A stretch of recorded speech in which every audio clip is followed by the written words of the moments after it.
علاج نبوی سائنسی طریقوں کے عین مطابق۔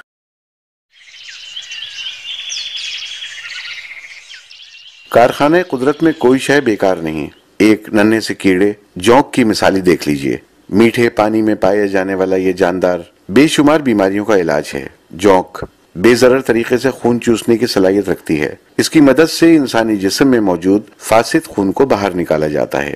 اس حقیقت کو فراموش نہیں کیا جا سکتا کہ جب بھی طب کا ذکر آتا ہے تو ذہن خود بخود طب نبوی صلی اللہ علیہ وآلہ وسلم کی طرف جاتا ہے۔ طب نبوی کی اہمیت بھی اپنی جگہ خود ایک حقیقت ہے، اور اگر کوئی ماہر اس طریقے سے علاج کر رہا ہے تو یقیناً نتائج بہت اچھے سامنے آتے ہیں، کیونکہ بہت سی احادیث کو آج کی سائنس 100% درست ثابت کرتی چلی جا رہی ہے کہ نبی اکرم صلی اللہ علیہ وآلہ وسلم جو علاج اور طریقہ اپنی احادیث کے ذریعے بتا چکے ہیں وہ حرف بحرف سائنسی بنیادوں پر کام کرتے ہوئے انسان کو بیماری سے نجات دیتی ہیں۔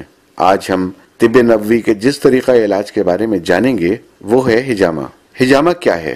یہ ایسا علاج ہے جس کی طبی اہمیت سے انکار ممکن نہیں، بلکہ دور جدید میں سائنسی لحاظ سے بھی اسے مفید قرار دیا گیا ہے۔ حجامہ آپ صلی اللہ علیہ وآلہ وسلم کی سنت اور ایک بہترین علاج ہے۔ رسول اللہ صلی اللہ علیہ وآلہ وسلم نے خود حجامہ لگوایا اور دوسروں کو ترغیب دی۔ رسول اللہ صلی اللہ علیہ وسلم نے فرمایا ان افضل ما تداویتم به الحجامہ، تمہارے علاجوں میں بہترین علاج، سب سے اچھا علاج وہ حجامہ کا علاج ہے۔ حجامہ کے ذریعے فاسد و خراب خون نکالا جاتا ہے جس سے وائرس، ٹاکسن، فیبرن، ڈیڈ سیل، مختلف قسم کے جراثیم اور درد نکل جاتا ہے۔ جو ہم کھاتے ہیں، جو ہم پیتے ہیں، جیسے دودھ بھی پیا تو بھینس کو انجیکشن لگتا ہے، وہ دودھ کے ذریعے ہمارے جسم میں آ جاتا ہے ٹاکسک۔ اسٹیرائڈز دیتے ہیں چکن کو کہ وہ کم سے کم ٹائم میں زیادہ وزن اٹھا لے۔ سگریٹ سموک ہے، ڈیزل فیومز ہیں، پیٹرول فیومز ہیں جو ہمارے سانس کے ذریعے اندر چلے جاتے ہیں، جو ہم کھاتے ہیں، جو ہم پیتے ہیں، ہر چیز میں ٹاکسن ہے۔ آپ کی اپنی باڈی ٹاکسن بناتی ہے۔ ہر نیگیٹو ایموشن جیسے کہ غصہ، فرسٹریشن، ٹینشن، پریشر، سٹریس، یہ ساری چیزیں ٹاکسنز بناتی ہیں۔ اور ہر ایلوپیتھک دوائی، آپ نے ڈاکٹر کی دوائی کھائی ہے، اس کے ٹاکسن آپ میں موجود ہیں۔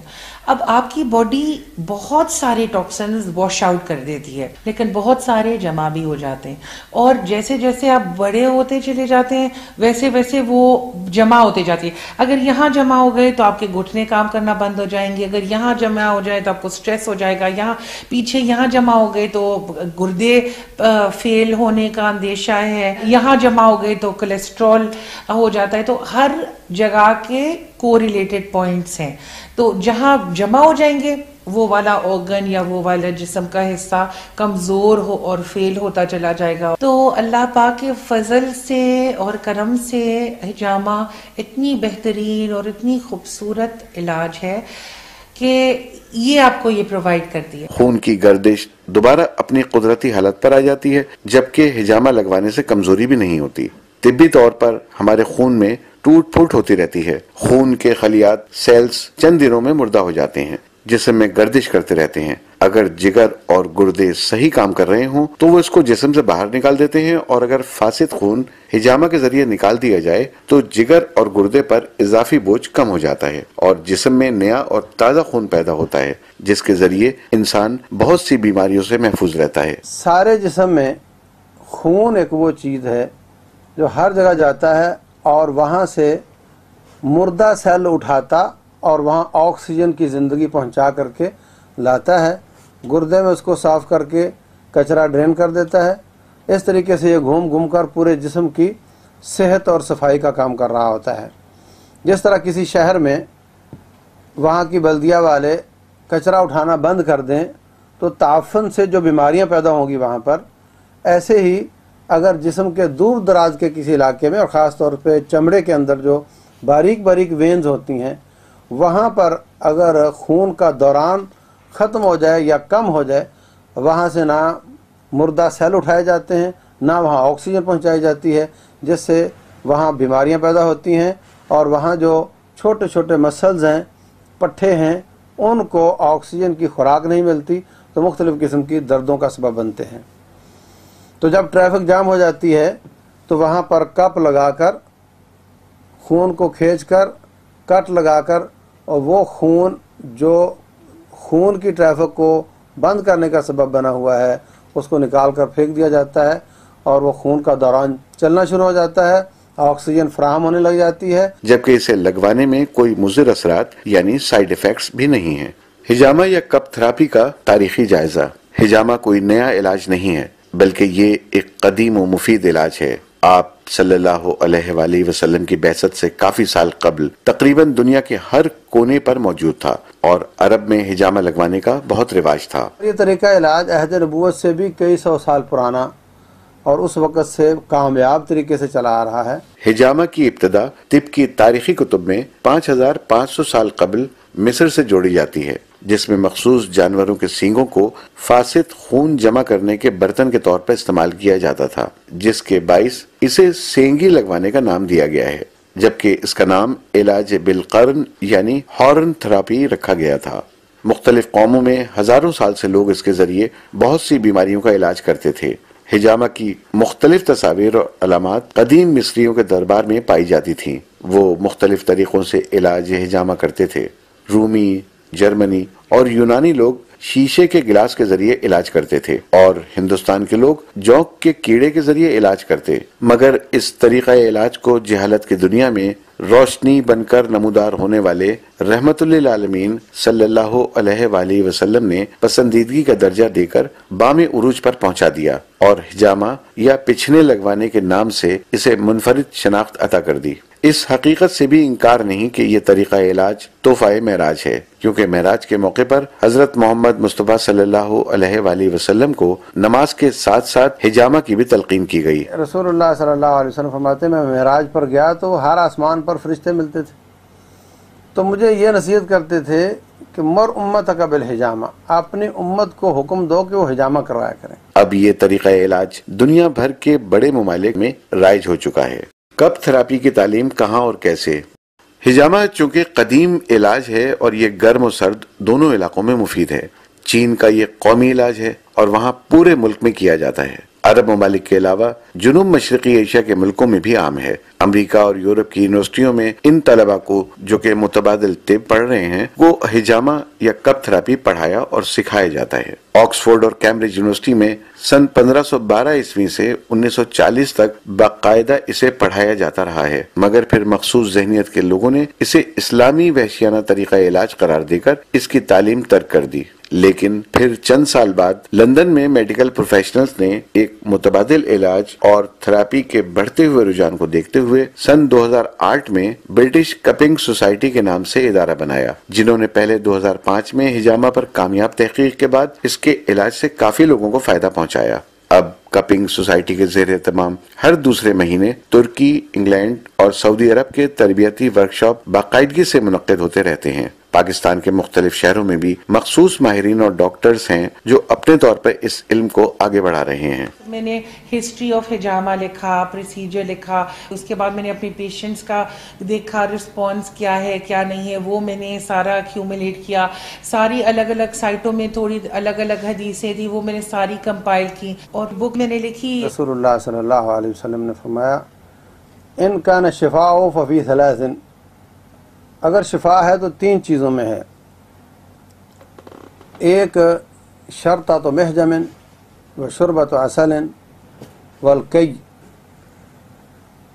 شہد پینا، شہد استعمال کرنا، نمبر 2 ہجامہ لگانا، نمبر 3 لوہا گرم کر کے زخم کو مندمل کرنے کی کوشش کرنا۔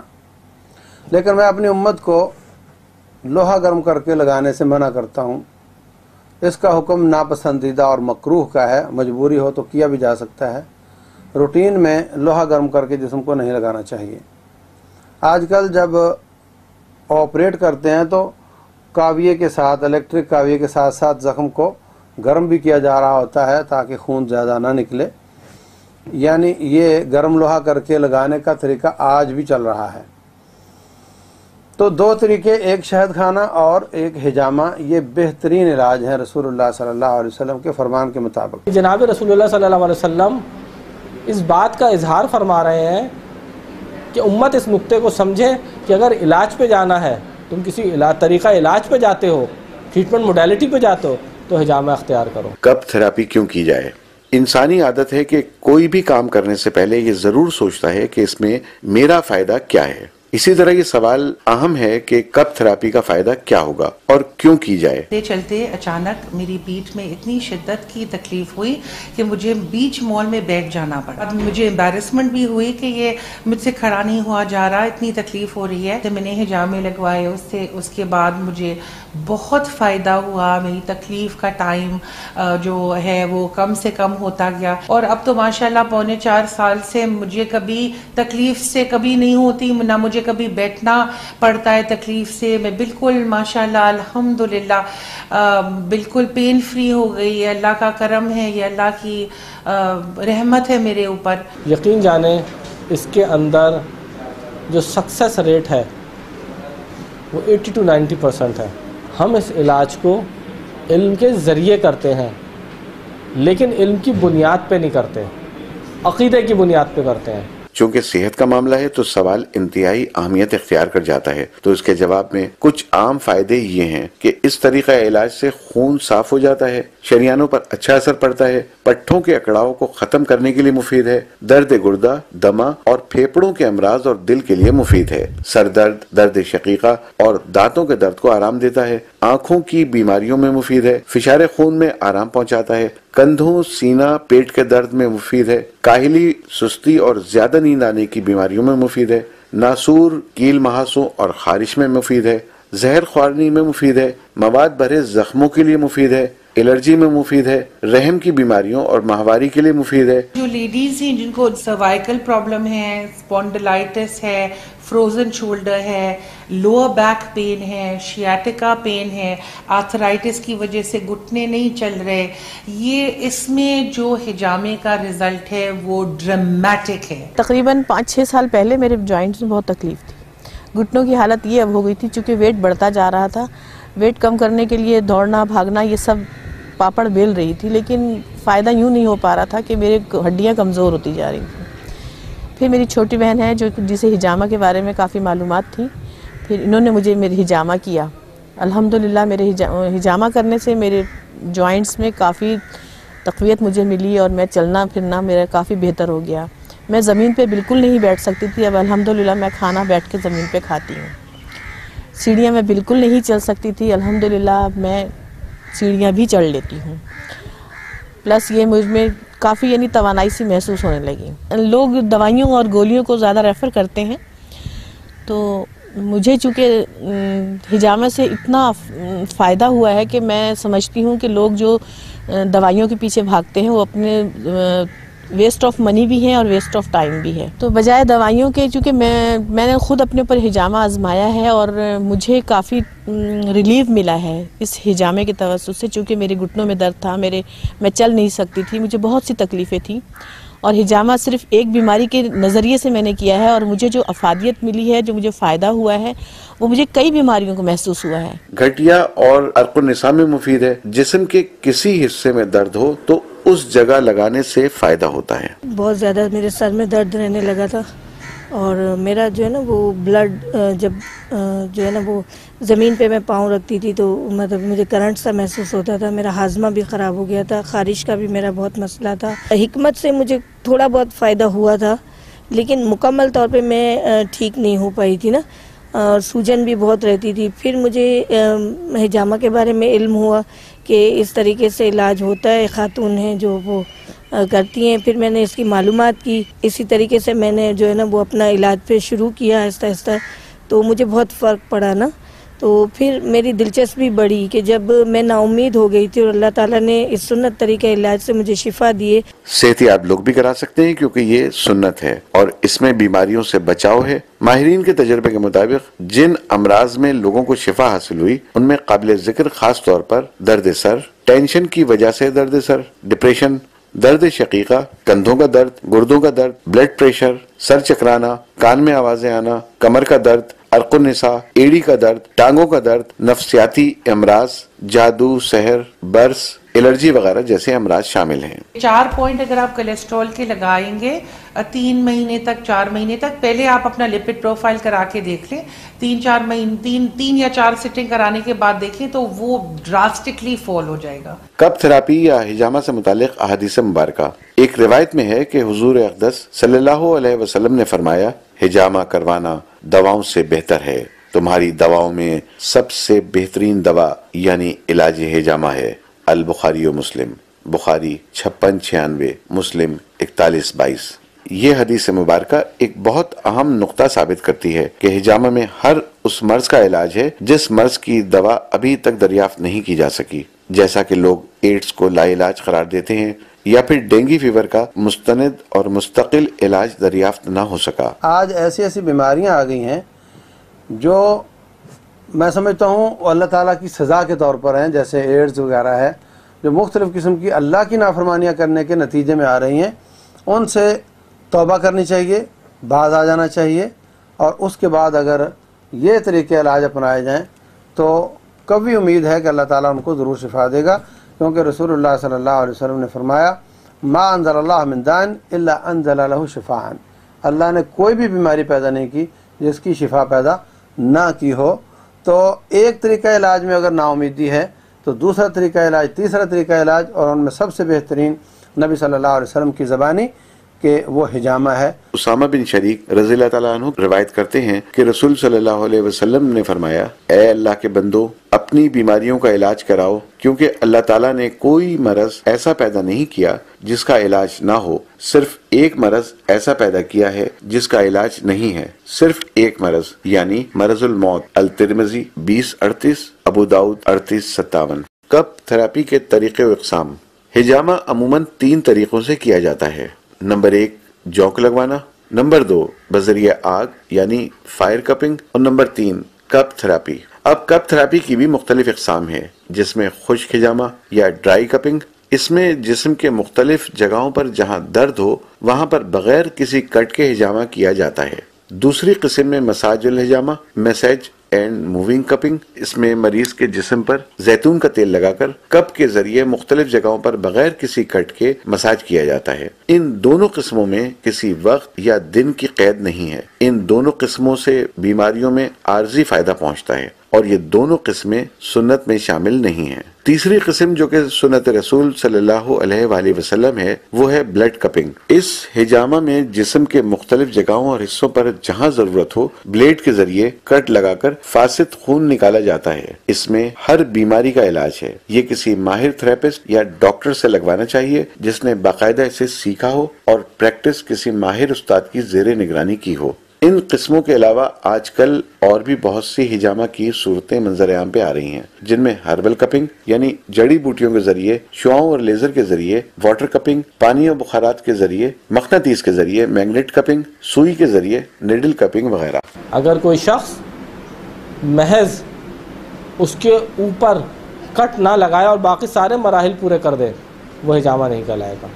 وہ علاج سنت رسول صلی اللہ علیہ وسلم کے مطابق نہیں ہے، وہ علاج وہ نہیں ہے جو جناب رسول اللہ صلی اللہ علیہ وسلم نے اختیار کیا۔ سنت ہجامہ کی 2 وجوہات، نمبر 1 علاج کے لیے، نمبر 2 سنت کے لیے۔ سب سے پہلے ہم بات کریں گے ہجامہ سنت کے لیے۔ احتیاط کے لیے صحت مند لوگ بھی کرا سکتے ہیں، کیونکہ اسلامی طب و صحت اور طب نبوی صلی اللہ علیہ وآلہ وسلم کا اگر بغور مطالعہ کیا جائے تو معلوم ہوتا ہے کہ ہر قدم پر انسان کو بیماری سے روکنے کی تدبیر کرنی چاہیے، نہ کہ انتظار میں رہا جائے کہ جب انسان بیمار ہوگا تو پھر علاج کرائیں گے، کیونکہ احادیث میں آتا ہے کہ پرہیز علاج سے بہتر ہے۔ اب ہجامہ کروانے کی دوسری وجہ پر نظر ڈالتے ہیں جو کہ علاج کے لیے ہے۔ اس کو بھی ہجامہ سنت کہتے ہیں۔ آپ ایلوپیتھک دوائی کے پاس جائیں اور 3 4 6 مہینے بعد وہ دوائی بند کر دیں، نہیں، وہ کہیں گے جب تک آپ زندہ ہیں آپ نے ہماری دوائی کھانی ہے، چاہے آپ کو ڈائبٹیز ہے یا کولیسٹرول کی دوائی آپ کو عمر بھر کھانی پڑتی ہے، بلڈ پریشر کی عمر بھر کھانی پڑتی ہے، ڈائبٹیز کی عمر بھر کھانی پڑتی ہے۔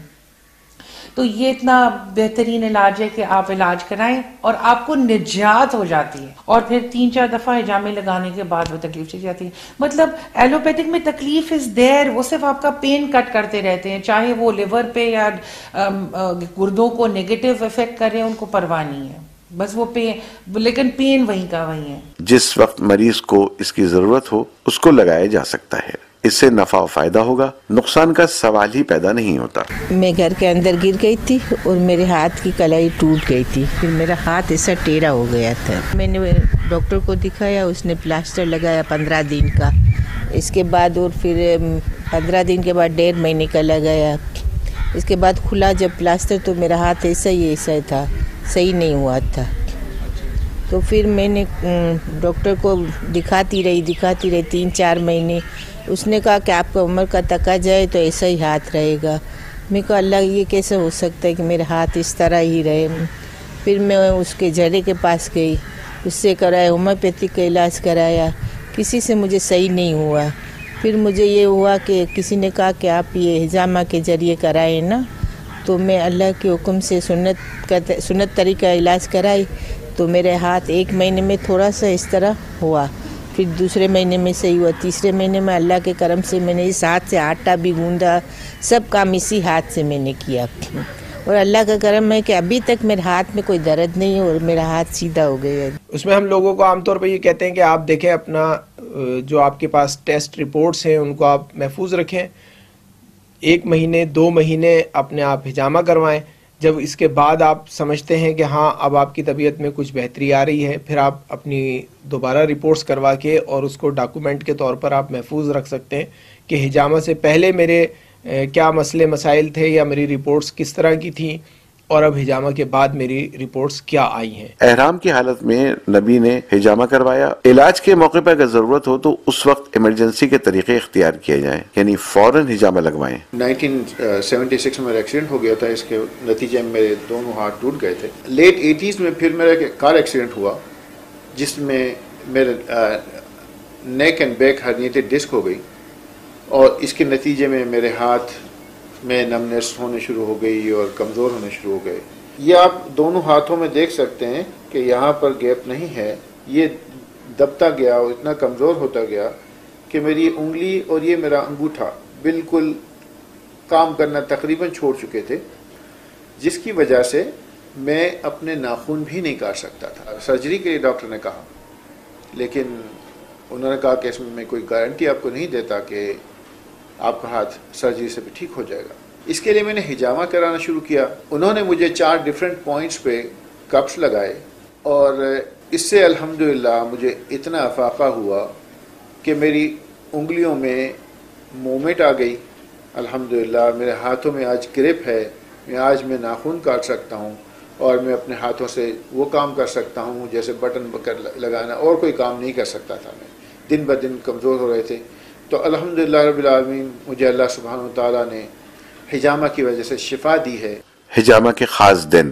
کپنگ تھراپی کا طریقہ کار اپنی جگہ، مگر اسے 3 دن چاند کے حساب سے 17، 19 اور 21 کی تاریخیں حجامہ کے خاص دن ہیں، جس میں شفا یقینی ہوتی ہے، جو کہ حدیث شریف سے بھی ثابت ہے کہ حضرت ابو ہریرہ رضی اللہ تعالی عنہ حضور صلی اللہ علیہ وسلم کا ارشاد نقل کرتے ہیں کہ چاند کی 17 تاریخ کو حجامہ لگوائیں تو ان میں ہر بیماری کے لیے شفا ہے۔ ابو داؤد، ابن ماجہ 3486، الحاکم 7476۔ حضرت انس بن مالک رضی اللہ تعالیٰ عنہ فرماتے ہیں کہ اگر کسی نے حجامہ کروانا ہو تو وہ اسلامی عربی حساب سے 17، 19 اور 21 تاریخ کو حجامہ کروائے، اس میں شفا کے زیادہ چانس ہوتے ہیں۔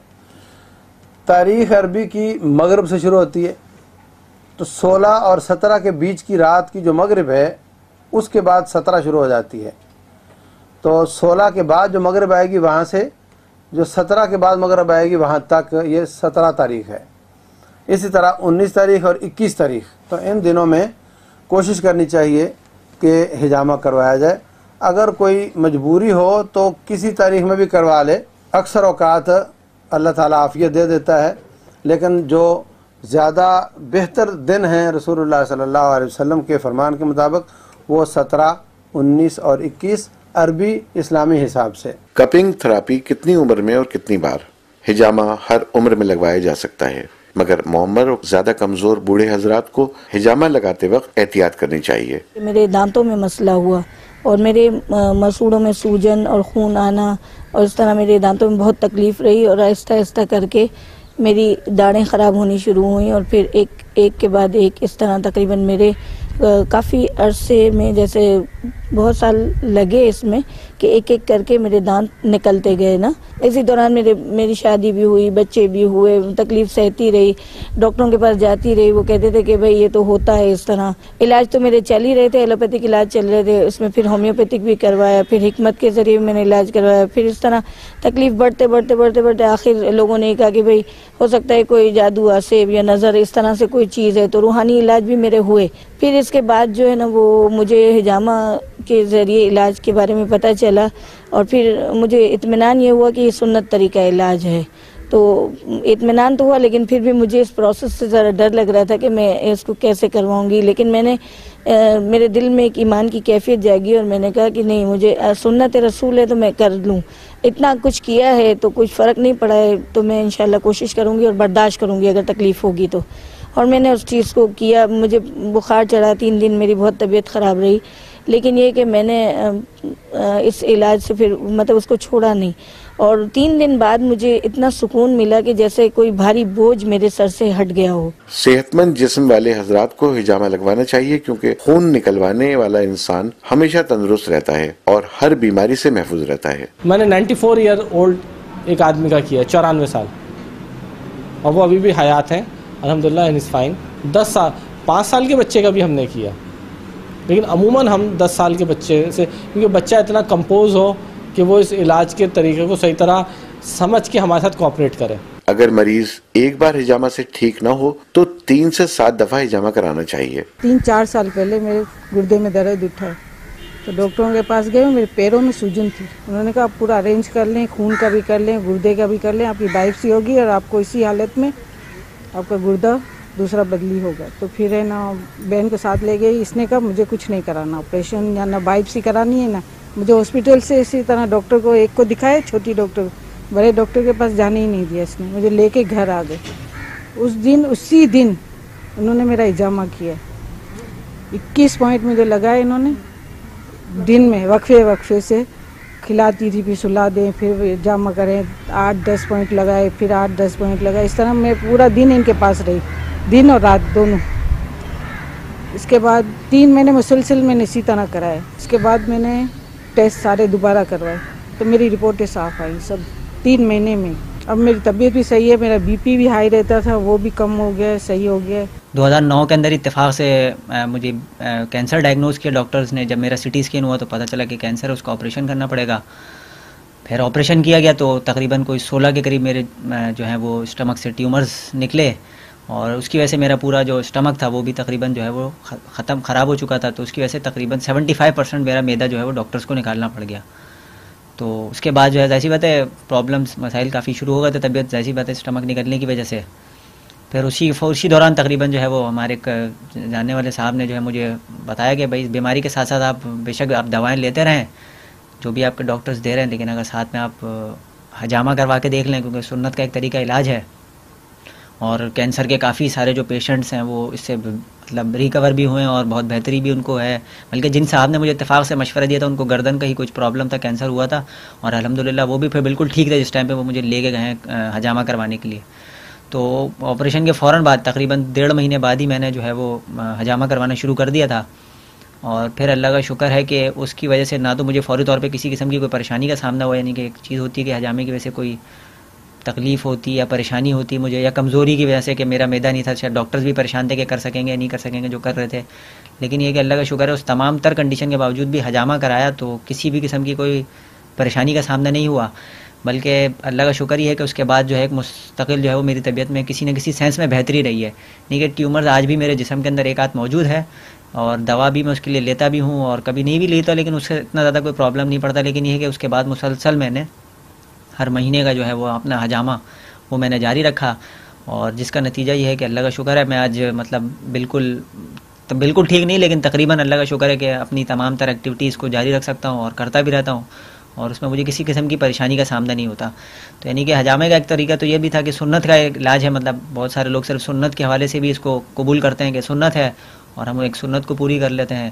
اور دوسرا یہ کہ وہ علاج کے سینس میں بھی اللہ تعالیٰ کے نبی کی حدیث بھی ہے, اللہ کے رسول صلی اللہ علیہ وسلم کی, تو اس سینس کے اندر بھی بہت سارے لوگ اس چیز کو قبول کرتے ہیں. شفا اللہ کی طرف سے ہے, کس وقت ملنی ہے, ہو سکتا ہے آج ہی ابھی مل جائے, ہو سکتا ہے کل آپ کو فائدے ہوں اور ہو سکتا ہے کہ دوسری دفعہ میں آپ جب حجامہ کروائیں اس وقت میں آپ کو فائدے ہوں۔ 15 دن یا مہینے کے وقفے سے ڈاکٹر کے تجربے کے مطابق حجامہ کروایا جائے۔ کپنگ تھراپی کے لیے ضروری اشیاء۔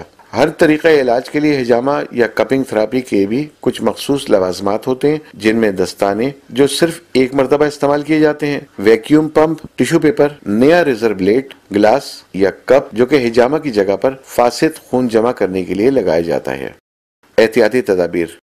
حجامہ سے پہلے جن چیزوں کا خیال رکھیں۔ حجامہ کروانے سے پہلے اپنی تمام بیماریوں کے بارے میں تھراپسٹ کو آگاہ کریں تاکہ وہ ان چیزوں کو مد نظر رکھتے ہوئے آپ کا علاج کرے۔ خاص طور پر شوگر، کینسر، ہیموفیلیا، دل و جگر کے امراض والے مریض اور گردوں کی مختلف تکالیف کے لیے مفید ہے۔ خون کا عطیہ دینے والے 3 یا 4 ماہ بعد حجامہ کروائیں۔ خون پتلا کرنے والی ادویات استعمال کرنے والے ان ادویات کو روک لیں، پھر حجامہ کروائیں، اور نشہ اور ادویات استعمال کرنے والے حضرات جب تک ان کو چھوڑ نہ دیں حجامہ نہ کروائیں۔ حجامہ لگاتے وقت ضروری ہے کہ مریض خالی پیٹ ہو یا کھانے پینے کے کم سے کم 2 گھنٹے بعد حجامہ لگوایا جائے۔ حجامہ کا طریقہ۔ اگرچہ حجامہ کسی ماہر طبیب یا ڈاکٹر سے ہی کرانا چاہیے، مگر معلومات کے لیے ہم طریقہ بھی بتاتے چلیں کہ حجامہ کرنے والا ہاتھوں پر دستانے چڑھا لے اور مریض کے درد کے مقام کے جلد کو اچھی طرح صاف کر لے۔ بال ہوں تو انہیں سیفٹی ریزر سے صاف کر دیں، ورنہ کپ بالوں کی وجہ سے جلد پر نہیں چپکے گا۔ کپ لگا کر پمپ کے ذریعے ہوا کھینچ لی جاتی ہے، جس کی وجہ سے اندرونی دباؤ کے باعث مریض کی جلد ابھر کر سامنے آ جاتی ہے اور جسم کا گندا خون جلد کی سطح پر آ کر جمع ہو جاتا ہے۔ کپ کو ایسے ہی 3 سے 5 منٹ تک رہنے دیا جاتا ہے، پھر یہ جگہ نرم ہو جاتی ہے۔ اس نرم جلد کے حصے پر تھوڑے تھوڑے فاصلے پر بلیڈ سے ہلکے ہلکے کٹ لگا دیے جاتے ہیں۔ اب ایک مرتبہ پھر کپ کو اسی جگہ پر دوبارہ لگا دیا جاتا ہے۔